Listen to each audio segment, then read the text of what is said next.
I'm Reed Porter, and welcome to the Cretaceous News at 5, your one and only home for prehistoric happenings. Tonight we have a plethora of interesting information, including up-to-date international insights, suspenseful sports, and a fantastic art special feature. First, let me hand you over to Cavedy, who is reporting our international insights live from northern Patagonia. Thank you, Reed.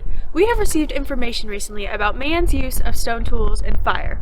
Here in the region of Patagonia, we have known these tools for many generations, but it seems travelers to the north have only thought of them as recent inventions. Let's talk to one. This new idea of fire and stone tools, it's also new. Like, only these young people get it. Like this here stone tool right here. Is this how you use it? Not exactly. And I've decided to take back over so we don't all die of secondhand embarrassment. Obviously, the peoples to the north are far inferior to us Patagonians, and we will keep you updated if any more of these ignorant fools show up claiming to know the ways of our people. The Cretaceous News at 5 will return after this brief message from our sponsor. Have you ever tried to make a fire and it failed? Or maybe you just caught a fresh rabbit and you don't have a way to cook it? Or a large predator is running at you and you don't have a way to defend yourself? Well, let me introduce you to the stick. With this latest invention, you can have bigger and better fires to keep you warm and roast your latest prey for your family. Our sticks even come in many different sizes. We have the small stick, the small but a bit thicker stick, the medium stick, and even the large stick. Coming soon, the club. I love my stick. I use it every day. And when my brother's not acting right, I beat him with it and he shapes up real nice. My stick feeds my family and brings fun to our family campfires. Each size is sold separately. Sticks are not to be used for consumption. Do not run, jump, or skip with the stick facing up. Doing this may result in fatal injuries. Incorrect use of sticks may result in splinters, slivers, scratches, decapitation, loss of limbs, and even death. With my new stick, I'm facing every obstacle that comes my way, powerfully and strong.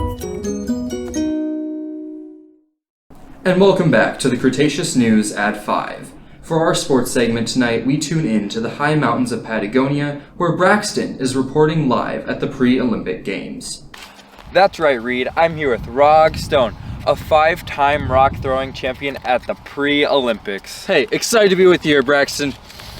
So, tell me, Rog, what intrigues you about this sporting event? Yeah, well, I appreciate being able to be in front of my fans every day. And, I like being able to use these big muscles and throw these big boulders, huge distances, and also seeing the faces of my foes fall in dismay when I win. There's just something about it, Braxton. I like it. Right. And why have you stuck with such a physically demanding sport for this long and this time period? I have to owe it all to my mama. She believed in me since day one. I came out of the womb and I was chucking these things at my pops, before he met it with the dinosaur. And then I was hucking him across the cave and eventually tossing him across the pond. It's a physically demanding sport, but you gotta stick with it, Braxton, and I just love it. Oh, I love that. Before we go, Rog, is there any advice you want to give to rock throwers out there? Well, I do think I'm out of time. I have to go warm up. And I don't think you've mentioned this yet, but for all them youngins wanting to do this professionally, y'all just gotta stay confident. Look in a pond, say, hey, that guy looks good, that guy looks strong, You heard it here first. Thanks, Rog. Back to you, Reed. Yeah, bye. Wow. Even though we cave people only have 2 sports, running and throwing, strong people like that still impress me. But now the segment you've all been waiting for, a cave painting analysis with world-renowned painter Triceratops. Hello, and thank you for the introduction. Today I'm going to be talking about this wonderful piece of artwork I have here today. First, let's start talking about the materials used to create it. As we can see, possibly leaves, sticks, berries, and oxtail could have been used to create such a high-quality piece of art. We can see different spectrums of life used in this art piece, as we can see the buffalo go into a watering hole and man slaughtering these buffalo to create soup for their children who are also joining in the hunt. We can see the blood from the buffalo coming in from all the red details of our painting. And this has caused some very strange forces to become angry with the storm approaching overhead for the men who are killing these buffalo. As we can see, it is such high quality, and the artist definitely was ahead of its time. We might be asking, where can we come see this piece? Well, come down to Patagonia, across the big rock that's shaped like a triceratops, and come visit me. And before I hand this broadcast over to Frigidity, I need to deliver some interesting breaking news. Scientists in the south of Patagonia have found signs of the first edible plants that open their leaves. They call these plants flowers, and apparently, as I said, you can eat them. Dr. Bluefern had this to say when he spoke to me last night. Yeah, and we're kind of scared. These so-called flowering plants appear to be edible. One of my colleagues decided to chow down on an entire plant, stem and all, and he is supposedly fine. I'll let you guys know what happens to him once I get back to the lab. And according to the doctor and his team, these so-called flowers are also visually appealing.